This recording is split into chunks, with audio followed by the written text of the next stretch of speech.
Okay, so this is part 2 to my video for whys, because I got a question on some of the things that I said in the last one. I thought the easiest thing to do would be to do a video response because, wow, you said that you're a visual person, so am I really, and I thought it'd be easier to show you. So I did a video before for Emotional Maple because Em wanted to know how to do art journaling and things when you've got DID or creative block or whatever. So I did that for her, and in that video I briefly showed this one, but I didn't go too in depth because this is like my super personal therapy channel, but I thought it would be helpful to focus on some of the things that I did around identity. Sorry, I'm just checking my camera's not run out of storage because it keeps doing that recently. So I've got something about my faith because that's really important to me, and I'm not going to focus on that too much unless you particularly want me to. I guess I could talk about that in a different video, but I decided to reflect on some truths about myself. So I believe that I'm a creative person. I like to be honest as much as possible. Like, I don't like gossip or politics or anything like that. So for me, those are things that back up the fact that I'm honest. I would rather tell someone the truth about something and be unpopular than lie, because I don't like it when people do things that they say one thing but they actually have another agenda or a different motive behind it, and that drives me crazy. So that's one of the the being honest is the thing that I feel is true about myself, and then the reasons why I feel like I'm honest are the things that I just explained to you, and I've put those around. I mean, there's some more there, but just to get the gist of the process, you're looking for evidence that you are the things that you feel that you are. And you talked in your response to my video, the first one, about feeling like, I'm trying not to say anything that will make you feel exposed, but you basically asked me what to do when there's a part of you that doesn't agree with the things that you've put down. And you mentioned about me having DID and what I do. Well, of course I have parts that have different priorities.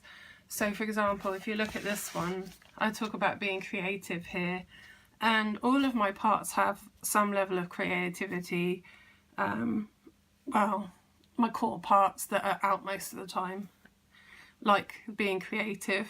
So that's something that we have in common, which is why I focus on it so much, because I try to focus on our similarities rather than our differences. But we are all creative in different ways. So for example, Marcy, she loves sewing. She loves to design shoes, customise shoes and handbags. And I'm very much a paper crafts and art, so I love watercolouring and drawing. My little ones love drawing. They love journaling. The idea of getting dinosaur stickers and sticking them everywhere, it just really appeals to them, and they like to write and create stories and stuff. So that's their way of being creative, and they love colouring books. So I often find that my very expensive artist pencils go astray because they decide that that particular colour would be perfect on their colouring book. So I've tried to, I actually did this before I was, no I didn't, I did it after I was aware of my parts, yeah. So I'm trying to remember because this is a really old journal. But because I've got the vault here, I know that I was aware of my inner world. Yeah, so this was after I knew I had DID. So I've included some things like here. I've talked about the clothing. Somebody likes making jewelry and brooches. I can't remember who that was who told me that, but I wrote it down at the time. My system's always changing because we're fusing and integrating with each other. I secretly hate sewing, so I put that down there. But the whole point of this is to have the thing that you believe about yourself and the evidence. So when you get that voice that says, I'm not this, you've got something to go back to and say, actually, I have. And the reason why that's really important for me is I have persecuted parts that will tell me that I'm a complete liar and nothing ever happened to me and I don't have the ID and there's nothing wrong with me and I'm faking it and all those kind of things from internal. But I also have, like all the other trauma survivors in the world, have that same core belief system that has been ingrained in me over a period of time because of the trauma that I suffered. So I often find that those persecutor parts are reenacting some of the trauma messaging that I was told as a child. So they might tell me that I'm not creative, and they might tell me that I'm a liar, so I'm not honest. And the reason why I'm a liar is because I'm making it all up. And that's because that's what the person who was abusing me wanted me to believe, because it suited them that I didn't believe there was anything wrong, so that I wouldn't tell anybody, so that I felt ashamed, and that kept me to myself and not talking to anybody so that they could be found out for what they were doing to me. So I would say, if you went through this same exercise of writing down things that you feel about yourself that are important, because it sounds from your post that you do have at least some level of idea of what your values are, because you mentioned about that in your post. So don't be a perfectionist about it though. It's a discovery. You're not going to re-find yourself overnight. I mean, we've had years and years of trauma and people putting rubbish in our heads and it's not going to just disappear overnight, unfortunately, as much as I would love it to. And trust me, if I could do that for anybody, including myself, I would do it in a heartbeat. But it's not. And I think it would be unrealistic. Sorry, I'm just checking it's still recording. It would be unrealistic to expect that to happen. So just be really gentle with yourself. The next thing I thought would be really helpful, if I grab my sheet from yesterday.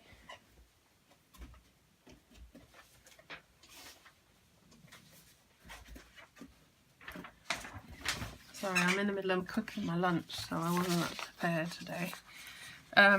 So you can see here how my core values and goals fit in with my sense of identity. So the first one here is faith, and that was the first thing that I wrote about myself. I've put therapy here and future business, and both of these things are important to me because I use creativity a lot in my healing for like journaling and stuff, but I also want that to be part of my future business because my different parts want to be creative and have their different things. So I'm gonna set up businesses that have got several different streams of different activities that can be done by my parts, so they feel like they're included in my daily life. And then wanting to know the truth and compassion for me fits in with the 7 cups and wanting to support other people and connect with them.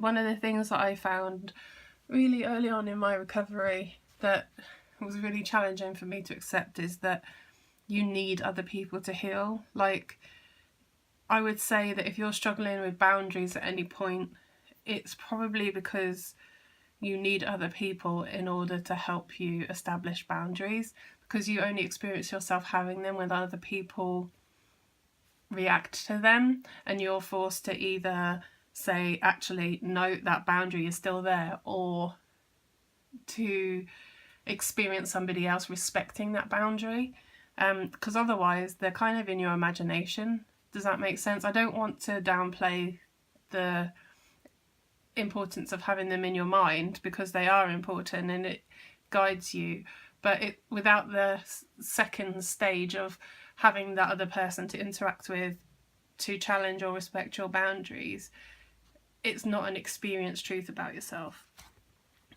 So that's the bit that I found really helpful on Seven Cups, was having that opportunity to practice with other people who wanted to learn boundaries as well.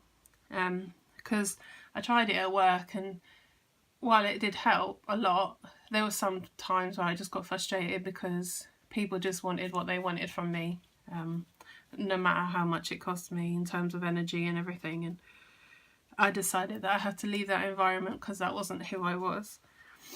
And the other thing about being compassionate fits in with cleaning, because if I'm up to date with my house and on top of things, I can invite people over, or I have more time to go and do things to help other people.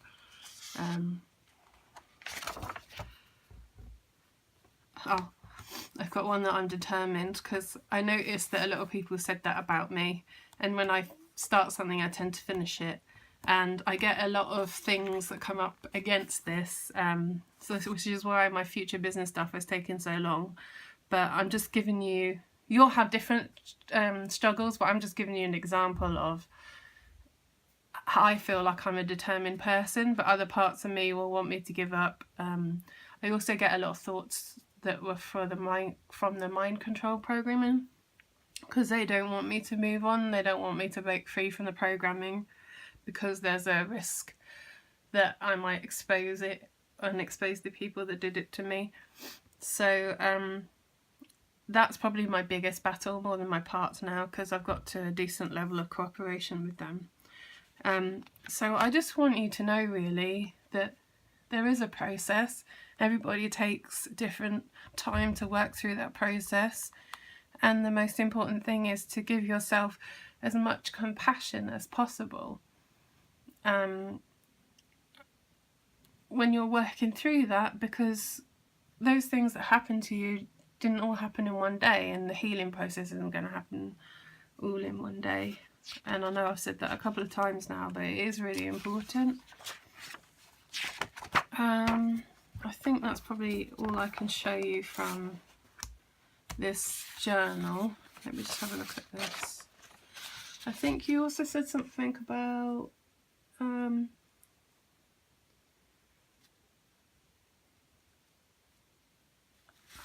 where was it? I want to make sure I cover everything. Oh, it being hard to think about what other people, or sense what other people want from you if they're not telling you.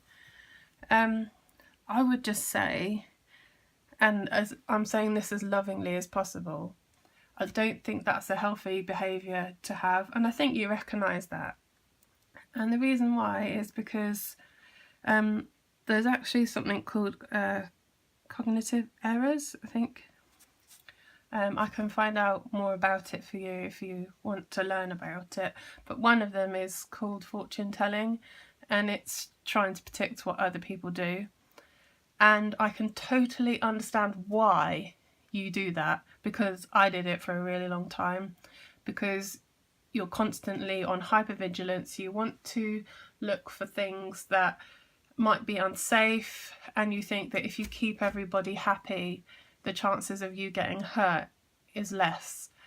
But the truth is now that you've moved on, and that behaviour, while it served you in your trauma survival, it's not going to help you thrive now. And it's almost like you mentally need to draw a line between the past and the present. I'm not going to say the future, because although it will lead to the future, sometimes just living in the present is good enough to start with. And in fact, it's more than good enough, it's amazing to start with, like little baby steps. So, and anything that comes up for you, when you're doing any of this, whether you're trying to decide who you are, what your values are, what your goals are, or whether something you're doing is meeting that, or whether someone else has asked you to do something and whether or not that meets any of this, I would just say that, oh, my thoughts are going all over the place. Sorry, hang on. The most important thing to decide about any of the stages of this process is, does that serve you and in the life that you have now, or the life that you want to have? So remember in the last video I talked about visualizing what you want your life to be like. If that belief is going to help you get to that life that you want to have, then hold on to it. If it doesn't, work on letting it go, because otherwise you're going to stay stuck here and feeling really bad about yourself, because you'll be looking at this and you'll be like, why am I not here? Why am I not here? And the more you do that, why am I not here, the further away you feel from it. When the truth is, it might just be as simple as, if I let go here, today, tomorrow, the next day, couple of weeks and months later, oh look, I'm here. And you'll suddenly just realise, and it will just click. But you have to keep letting it go and keep putting it down to get to this stage.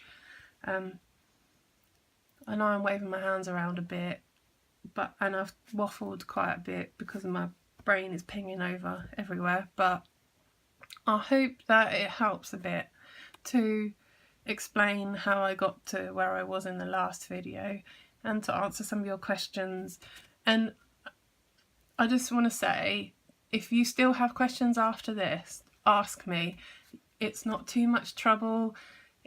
It takes time. Like, I had my counsellor working on this with me for years, and like, not just this particular thing, but it's been a process. So I don't expect to make you a couple of videos and you suddenly get it.